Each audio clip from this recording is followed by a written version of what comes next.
Here we go again. The American bishops support Agenda 2030, even as the culture of death tears our common home in half. In the name of equity and inclusion, lawmakers in Canada demand that the mentally ill be allowed to die just like everyone else. Plus, Russell Brand and Candace Owens get baptized. And why was this priest smiling on his way to his own execution? Tonight, the Kingship of Christ and the Great Christian Reset.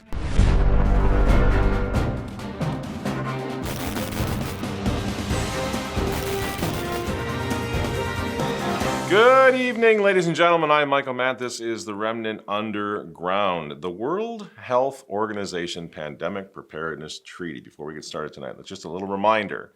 Now, this treaty is coming up for a vote from participating countries all over the world on the 27th of May. As you'll remember, what the idea behind this is to be able to have the World Health Organization, which completely messed up COVID, obviously, to give them the power to tell us when they're going to lock us down over climate change emergencies or any other kind of emergency. It's going to deal with abortion, it's going to deal with gun control, it's going to deal with climate lockdowns, the whole bit, right? It's coming up for a vote on the 27th, as I say. But the good news, it's just a little bit of good news, a tiny bit of good news. We always say down here, you got to keep fighting, and people really are fighting back hard on this one. This thing has been thrown up against the wall by so many powerful people now that our little buddy, Dr. Ted, is reduced to, pretty much just watering the thing down amendment after amendment before the vote to try to get it passed. Now, that's good news. He's even claiming, as we showed you last week, that it's not going to affect sovereignty, of course, that everyone's going to be free to do whatever they want. So, of course, the natural question is, why do we need the stupid treaty then, if it's not going to affect sovereignty and everybody gets to do what they want? So we know they're lying. How do we know? Because their lips are moving. But the good news, as I say, is at least they've got them on the ropes a little bit. And so I would ask, we do our part, share that video that I've talked about down here. Maybe Walter will throw a little bit of up on the screen here. The link is right down here, which really breaks it all down. I think, what is it, Walter, about 30-minute video, something like that? Yeah. About 30 minutes, and it kind of breaks it down exactly what we're facing here. It's going to change life as we know it if it goes through, no doubt about it. And as it stands right now, the latest version, despite all the amendments, is still calling for experimental vaccines to be rolled out, of course, liability shields for the World Health Organization, of course, censorship of media, anybody who takes issue with it, with anything they say, anything they do about any lockdown in the future, you're going to be censored, right? Okay, so that's all in the works. And the whole point of all this is to control human beings, to control plant life, to control animals, to control ecosystems, all of it. The World Health Organization wants to be in control of all of it in the name, of course, of keeping us healthy and safe. Okay. So at this point, the treaty could pass. People say, well, it's not going to pass because Congress, when it comes to the states, Congress is already fighting hard. They're going to get behind. But that, I think, is kind of wishful thinking. If they decide to go through, the whole treaty could pass by the executive order of our commander-in-chief, President Joe Biden. 4 more years. Pause. 4 more years. 4 more years. 4 more years. For the last time, anything you put on that prompter, he will read. It's all so canned that you just can't believe it. And then he just flashes those brilliant white teeth, right? And that's going to make everything normal. It's just so fake and gay. Fake and gay. But on the other hand, in the same speech, old Joseph Biden did say something with which I am in total agreement. Here he is. In a sense, I don't know why we're surprised by Trump. How many times does he have to prove we can't be trusted? Oh, poor Joe. It's just so wonderful. You really got to kind of wonder now how long it's going to be before they just give up on this experiment, which has got to be so embarrassing for all of them, and just go ahead and AI the President of the United States out to the nation whenever they feel like it. It's already happening for comic value, but can you tell the difference? I know I wasn't your first choice in 2020. Hell, I wasn't my first choice. You think I like getting a syringe of B12 plunged in my ass every morning just to stay alert enough to run this country? But these are the cards we're dealt, Jack. I'm going to be so hopped up on goofballs and cocaine, I'm going to make Don Jr. look normal. Reality is I can't step down and let who? Kamala run? Have you seen her as Veep? Get the out of here. And if you can't tell this is an AI-generated voice, then lots of luck in your senior year. So they're telling me that wasn't Biden. Yeah, and obviously it wasn't Biden because it was a little too sharp for Joe for Joe Biden. But it is funny. You wonder if they're going to start doing that. Maybe they already are. You wonder if people like George Soros and Pope Francis and Klaus Schwab and Joe Biden are ever going to actually die. Do they have to die, or will they just be transhumanized and AI'd into infinity or whatever? But really, it reminds me of the old, the biblical question of Pilate, quid est veritas? What is truth, and who knows? At this point, in the age of enlightenment, 2024, truth on every level is buried beneath a tsunami of artificial intelligence, right? And what is artificial intelligence doing on the practical level that we see every day? Well, obviously, it's making morons of us all. Get you. Nope. The plank is up, Peter Pan. Boy.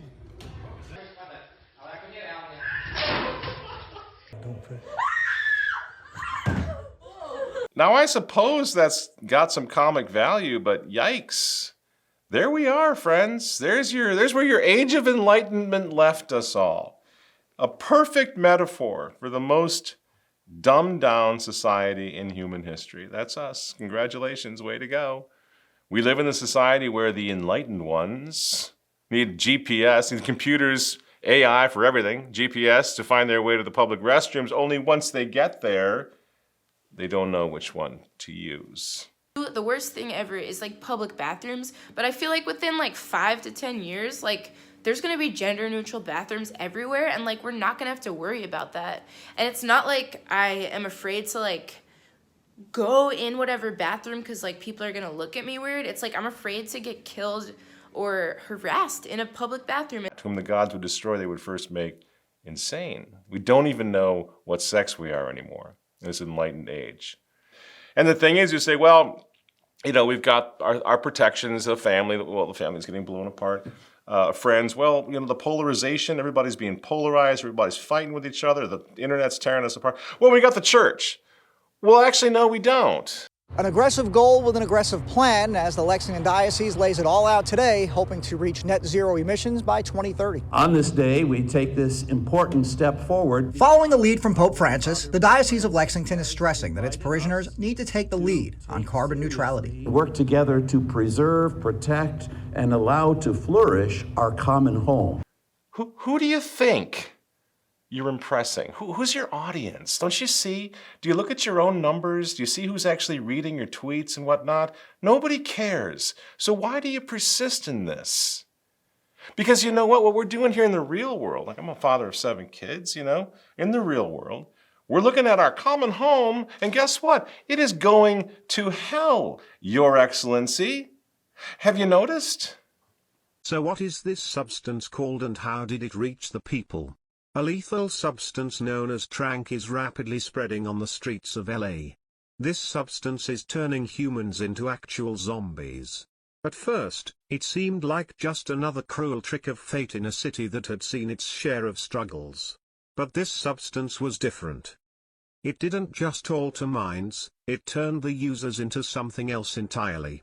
A new breed of humanity, stripped of reason, empathy, and humanity. I can just barely watch that anymore. And that's happening all over the place. We see it here in Minneapolis.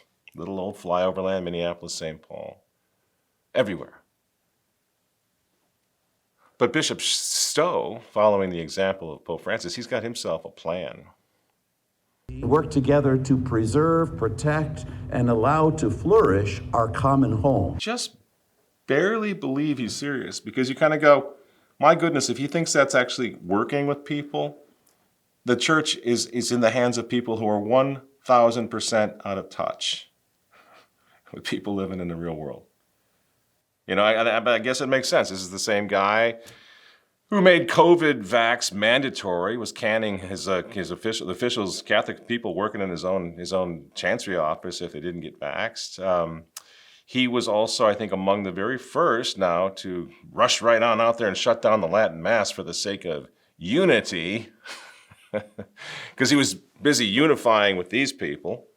Dear members of the LGBT ministry and supporters in the Diocese of Lexington, I'm happy to greet you during this Pride Month and happy to say a word of gratitude to you for the way that you strive to integrate your faith and your identities as people of God, as children of God.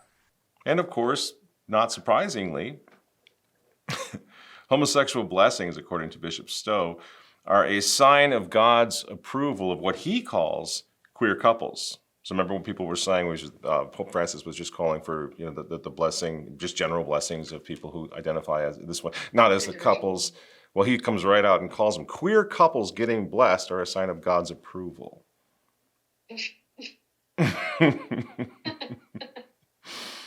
But he is going to save not the babies, not the family, not the church, but Bishop Stowe is going to save the world. He hopes that the church's influence locally, nationally, and globally will make it a much easier process of reaching this goal within 5.5 years.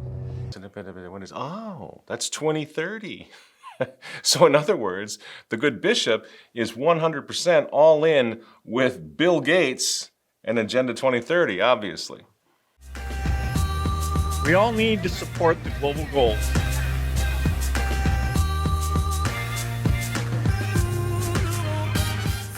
And guess what's coming? Guess what's coming now that they've clearly hoisted the white flag and signaled to the world, to the movers and shakers of the world, all of whom are Christophobes, that they will comply. This is what's next. Since 2016, at this Toronto hospital and others, thousands of Canadians have ended their irremediable physical suffering through MAID, medical assistance in dying, but not those with mental illness. I think we were ready to do this. Dr. Donna Stewart has been assessing psychiatric patients for decades and is disappointed that Ottawa has delayed expanding MAID a second time. She says exceedingly few would meet the criteria for grievous, intolerable suffering, but they deserve to be treated equitably. I think there's a lot of stigma against mental illness. It's easier to see somebody with a physical illness understand their suffering.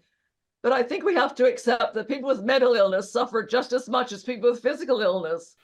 Now, how is that for some bizarre New World Order irony?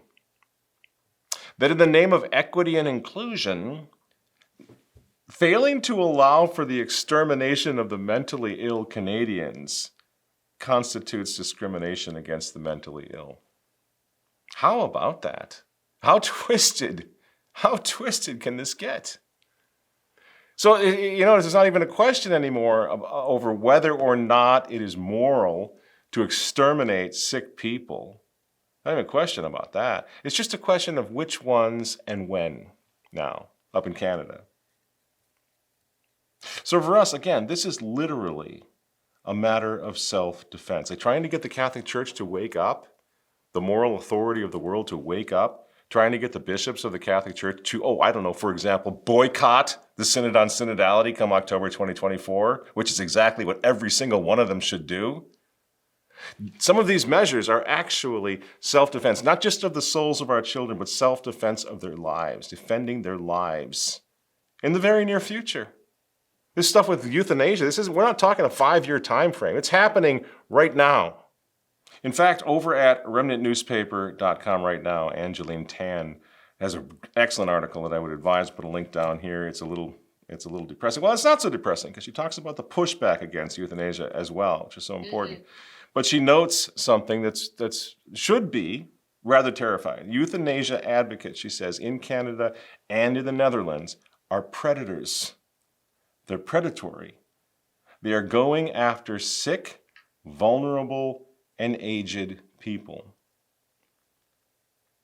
She points out that Canada permits the murder of babies and infants under its medical assistance in dying program, the so-called MAID program. On February 1st of this year, she points out, a new Dutch law legalized the killing of terminally ill children, ages 1 to 12. Let that sink in for a second. They can kill mentally ill people, including kids, as long as they can convince them that that's the only way to stop the pain. You see? So you may think all of this stuff with, I don't know if I'm a boy or a girl or a cis or somewhere in between, I'm depressed, you may think that's all very woke and avant-garde. I think it's the stuff eventually which could prove a mental sickness that would allow people to just get wiped out. If you can't figure out if you're a boy or a girl, well, we have an idea. We can make it stop. We can stop the pain. See, they're making people crazy, right? They're making them crazy. They're giving them these conditions as little kids until they grow up into these poor, pathetic, mixed up, mentally ill people. And then they say, well, you know what? There's something we can do about that. Here's a little syringe that'll help. That's the world in which we live, and it's getting worse. In 2010, only two people in the Netherlands opted for euthanasia on mental health grounds. In 2019, 68 opted for euthanasia. In 2023, 138 people killed themselves legally because of depression and other mental illnesses. Can you believe that? Now, is it really voluntary? Is this voluntary? Even if it is voluntary, it's a horrific state that would allow this. But is it really voluntary when we're talking about people who they are already suffering from mental health problems? I mean, do you remember COVID? Those who were too mentally challenged, you might remember, to meet and understand the merit, or meet the requirements and understand the merits of wearing face masks all the time, indoors, whatever, outside didn't matter. They were forced to wear them, right? They forced us to wear those. The government forced us. And if you resisted, well, there was something wrong with you. You could go to jail for that, right? You were not healthy mentally. If you were too paranoid, you remember, paranoid, to get the vax and all the boosters, well, then you got fired from your job by state order. In other words, they forced you to take medications. Why? Because Big Brother knew what was best for you. And if you didn't want to take those, well, there was something wrong with you. You were not following the science. You were a megalomaniac. You were mentally ill. You see where this is going? So think about it. What do you think is going to constitute mental illness in the very near future? Homeschooling your kids? Why? Why do you want to do that? Are you some kind of a nut job? You want to homeschool your kids? You're going to teach them Christian morality? That's wrong. You're crazy for teaching your children Christian morality. You're not all there. You're mentally unstable. Or even attending a Latin Mass. Why would you do that? Even the Pope suggests that you're a little bit off if you want to attend Latin Masses. Even the Pope basically saying, yeah, we got a lot of mental illness in the church, trying to fix it, but geez, a lot of it. Owning a firearm? Yeah, that could be a problem, right? And so people say, well, it's never going to happen. Never going to happen. Francis is against euthanasia, and he will, and the Vatican will save us from this. Really? Do you mean like how Francis and the Vatican saved marriage, saved us from gay marriage, saved marriage between one man and one woman? Is that what you mean? You jump in there like the knight on the white horse and save us? Because that didn't work out so well, did it? So how do you think he's going to do on euthanasia? When after all, there's a climate crisis affecting Mother Earth, our common home. He's busy. He's a busy guy. He's got to save the common home. How is he going to save us from these euthanasia freaks? When you first let them come in and kill the old faith, which is what has happened over the past 50, 60 years especially, you let them kill the faith, what the people believe, it leads to the death of souls, right? To the death of souls. And now it's only natural that after they get to that point, if you let them kill your soul, they're going to come for your body. And that's exactly what we're seeing now. The bodies of individuals, the body of our country, our borders are coming for everything, the physical reality now of life. We've all noticed that there seems to be more tragic stories every day of young people, especially young men, dropping dead. And now the FDA is warning of a catastrophic drop in U.S. life expectancy. In the first 9 months of this year, 158,000 more Americans died unexpectedly than in all of 2019.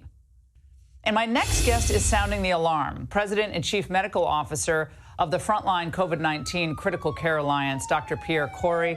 Friends, if you're watching us on YouTube right now, you're going to have to go over to remnant-tv.com to finish this section for obvious reasons. If you're watching us on remnant-tv.com, well, then let's continue.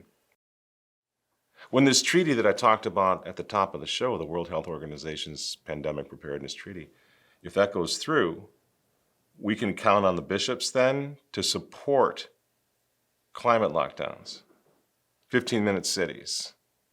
Is that it? They're just going to keep on complying?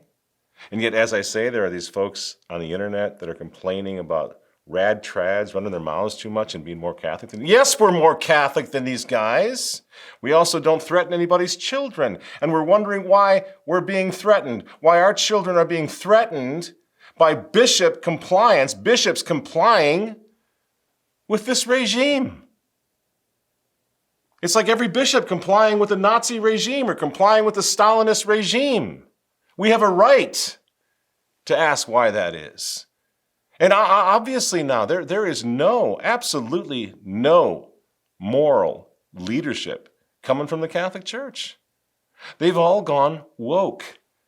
I'm sorry that the church has not been as welcoming as it should be in many cases.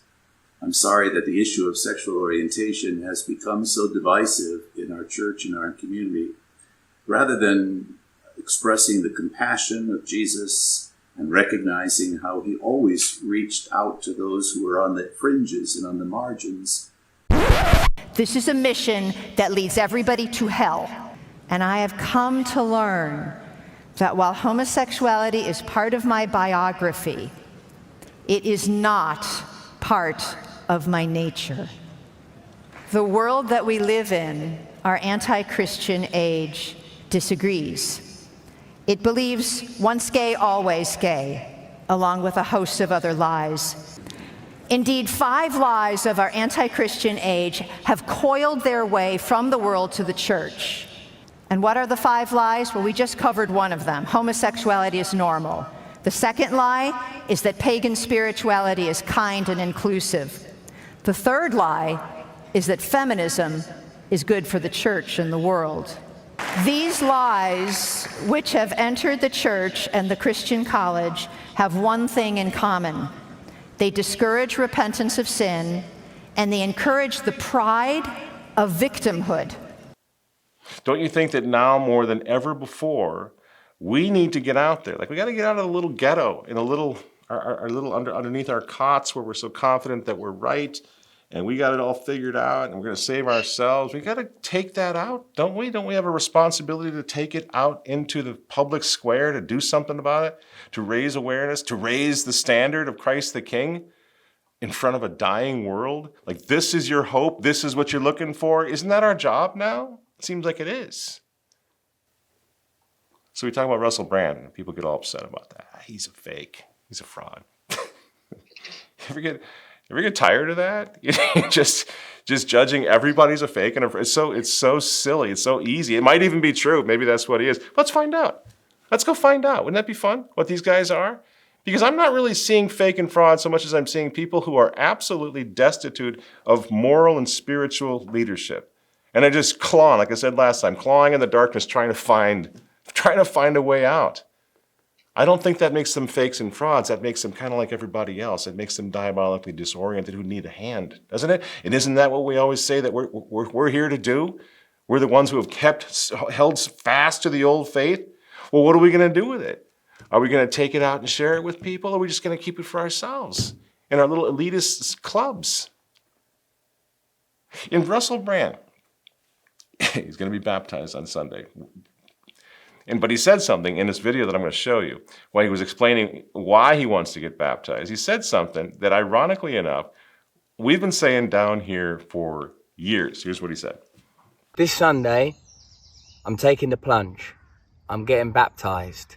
I know a lot of people are sort of cynical about the increasing interest in Christianity and the return to God, but to me it's obvious. As meaning deteriorates in the modern world, as our value systems and institutions crumble, all of us become increasingly aware that there is this eerily familiar, awakening and beckoning figure that we've all known all of our lives, within us and around us. And for me it's very exciting. Now, he's talking about Christ, of course. He's lived through the chaos. He's been a part of the chaos all of his life. He's looking for the answer, which is Christ. Last week we showed him praying the rosary in front of millions of his followers. And people who normally say the rosary is the most powerful weapon in the world are upset about that. Well, he's a fraud. He's a fake. Why is he praying the rosary? He doesn't get to pray our rosary unless he's like us. He's praying the rosary. He introduced millions to the rosary. Wow. He probably helped out a lot of people. But he knows, these guys know that something is missing. They know that Christ is missing, and they're looking for him. Maybe we can help find him. Wouldn't that be fun? Because the question is, who else is going to lead these guys lovingly back into the light? Francis? As I said, he's really busy with the climate crisis. The Bishop of Lexington, Kentucky? No, he and Bill Gates are working out Agenda 2030. They don't have time for Russell Brand or anybody like that. Right? So who else is going to do it? So don't you see, friends? We're all living in a gulag to one extent or another. And we've got to try to bring the light of Christ into this darkness and to the folks around us who are looking for it, who are blind, who are lost. This is what Catholics have always tried to do. Again, even in prison. Father Martin Pascual, born in Spain, joined the priesthood at an early age. When the Spanish Civil War began, he took all of the consecrated hosts from the chapel to go into hiding. When he discovered his dad had been arrested, he left his hiding place to go save him. Unfortunately, the committee discovered he was a priest and immediately imprisoned him, where he spent his remaining time ministering to other prisoners, hearing confessions and distributing the Eucharist he had rescued.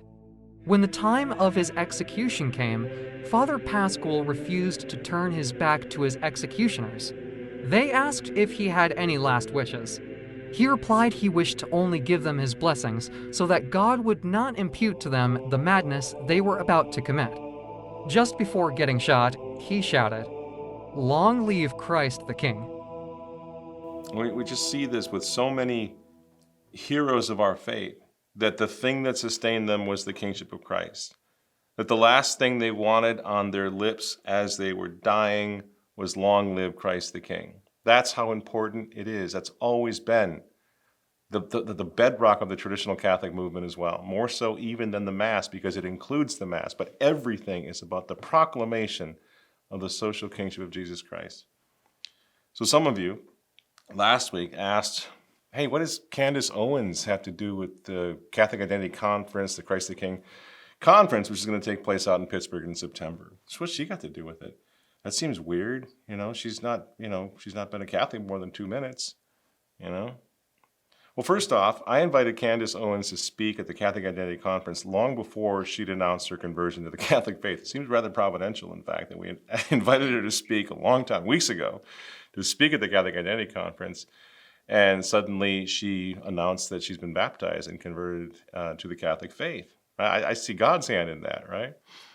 So I invited Candace Owens, the non-Catholic. I'll repeat that because a lot of people didn't get it. I invited her when she was not a Catholic to the Catholic Identity Conference, because that's what we do. We're trying to forge this alliance. I really hope that, and I know it was great. So many of you absolutely understood what we were trying to do, what we are trying to do, and you supported us in that. Thank you. The vast majority of you did. So we invited her and the reason we invited her was because she was the one who put the social kingship of Jesus Christ, and I think most of you will agree with this, she put the social kingship of Jesus Christ back on the front page like no pope has done in decades. And I would say like no traditional Catholic, including myself, has even come close to. That's the power and the influence that this girl had, this young woman had. And by the way, she's suffered. And there's a lot of doors that have closed for her, I'm sure, since that happened. And then after she proclaimed the social kingship of Jesus Christ, you know what she did? She doubled down. She didn't freak out and back down and apologize to anyone. She doubled down. And as a result, as we all watched, she lost a lot of prestigious media position, right? Her job at the Daily Wire, for example, gone because she would not back down. And that's a big deal. That's talking to millions of people every time you're up. So obviously this is when this woman attracted my attention. Like, wow, for a change, there's somebody who's willing to lose a lot by proclaiming the Kingship of Christ. We've seen a lot of people trying to gain something by Viva Cristo Rey and all this, on YouTube and trying to gain some sort of notoriety. She was willing to lose everything for it. Interesting, right? And then shortly thereafter, I find out, 'cause I didn't know much about her, I find out that she'd already baptized her 3 little babies. I think she has 3 babies under 5, so she's off to the races. She'd baptized her 3 little babies into the Catholic faith of our fathers. And friends, that just bespeaks a commitment that rises far above anything that could possibly pass for grifting, which is a lot of people accuse her of that. Grifting to what end? Baptizing your kids, becoming baptized, proclaiming Christ King, converting to the Catholic faith? For what? Under Pope Francis? Really? You think that's going to open doors for you? Long story short, I saw in this woman the courage that I'd seen as a young boy, the courage that I'd seen in traditional Catholic pioneers 50 years ago. I watched them, I grew up with them, watched them, men and women who put everything on the line for truth, for Christ, for the church, because they had to, in conscience, do so, And it just seemed to me to be a no-brainer that we would invite her to speak, that we would go out and meet her halfway, see what kind of an alliance could be forged here, right? I don't know why anybody would question this. This is what we must do. This is like, how many times have I said, we're scanning the horizon constantly, for any sign of anyone waking up, especially people with influence, right? This is not about us. This is not about our liturgical preferences. This is about survival. The survival of our children, the survival of our way of life.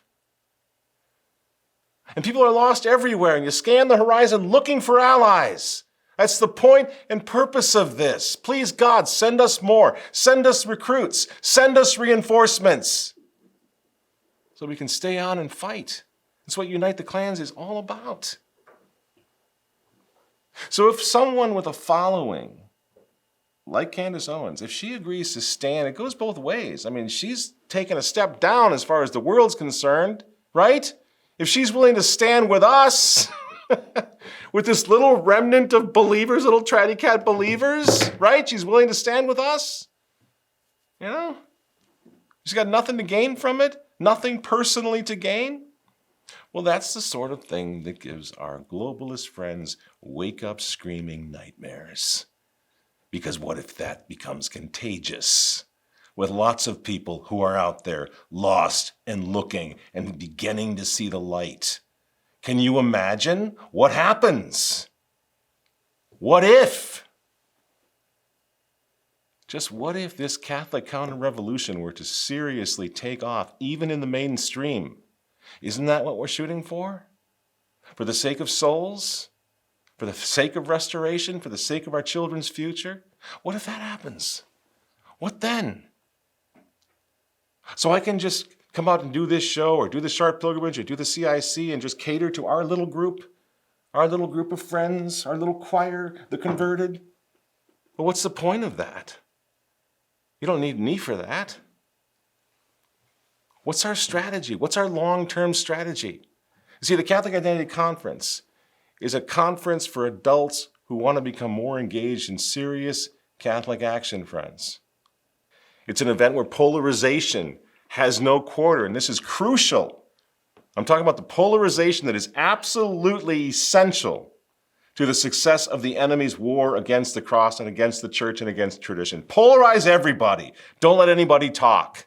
Don't ever put them in a situation where they can talk and find out and discover that they've got a lot in common, enough in common, in fact, to ally with one another and start a war, right? That's what you do. Make sure they never talk to each other. Keep everybody isolated. I'm not that. We're not doing that. So something like the Sharp Pilgrimage, something like the Catholic Identity Conference, these are events where things that matter most can be openly discussed and we can strategize against the enemies of the cross. That's the whole point. That's the whole purpose. And you know what? We need help. We need help taking it out into the middle of the battlefield. And that's what we're doing. It doesn't mean we abandon our core beliefs as traditional Catholics. We will have 3 of the finest bishops in the church right now addressing the Catholic Identity Conference. And they're going to speak on the theological necessity of all men on earth proclaiming the social kingship of Jesus Christ. We'll leave that to them, the theological firepower. We got you covered.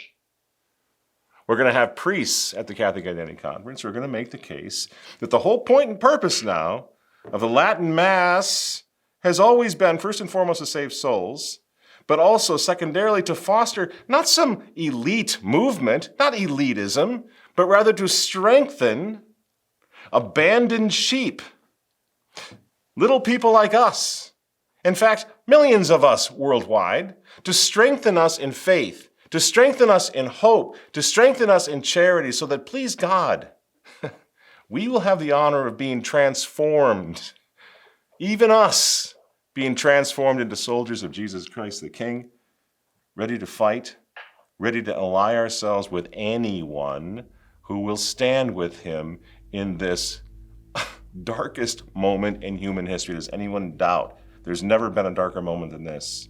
Standing with Christ takes courage, and we're willing to stand with anyone who's got the courage to do it. So, what will Candace Owens, what will she have to say to traditional Catholics at the Catholic Identity Conference? You know what? It's really not so much what she will say. I'm sure it's going to be great, because she's got a lot of experience now. She knows what it's like to be out there fighting.